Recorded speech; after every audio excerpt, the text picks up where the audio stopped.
থেকে মাসে মাসে সফর করতেন, বিভিন্ন আনাচে গানাচে যেতে সফর যেতেন।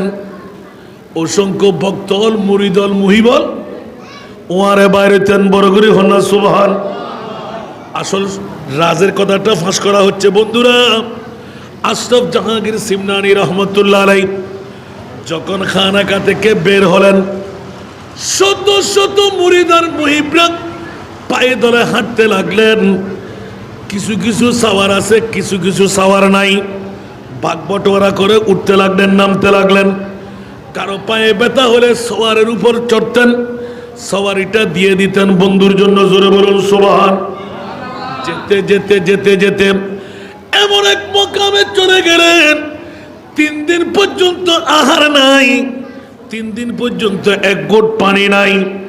পানিও পাওয়া যাচ্ছে না, মানুষও পাওয়া যাচ্ছে না, শুধু বেমা মরুভূমি আর মরুভূমি।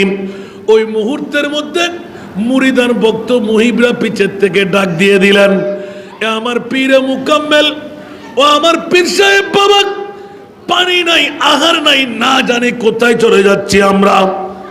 মুনিব মনে হয় আমাদেরকে মেরে ফেলবে। কিন্তু ফানাফি শেখ মুরিদানের কাছে যখন কান্নার রোল বেশি পড়ে গেল, অনেকে বেহুশ হয়ে পড়ে যাচ্ছে, কোলে করে আবার হোসানাই দিচ্ছেন। ওই মুহূর্তের মধ্যে হুজুরের মায়া লেগে গেল। উচ্চ আওয়াজ দিয়ে বলুন না সুবহান।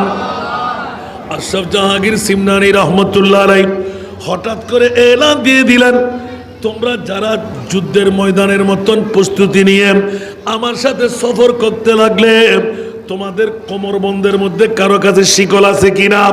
ওই যুগের মধ্যে শিকল ব্যবহার করতো, বড় বড় মোটা মোটা কাপড়ের উপরে এক ডিলে 2 পাখি, একদিকে অস্ত্র হিসেবে ব্যবহার করতেন, আরেকদিকে কোমরবন্ধ হিসেবে ওই লুঙ্গি বা ধুতি, এগুলো যেন খুলে না যায় শক্ত করে বেঁধে ফেলতেন।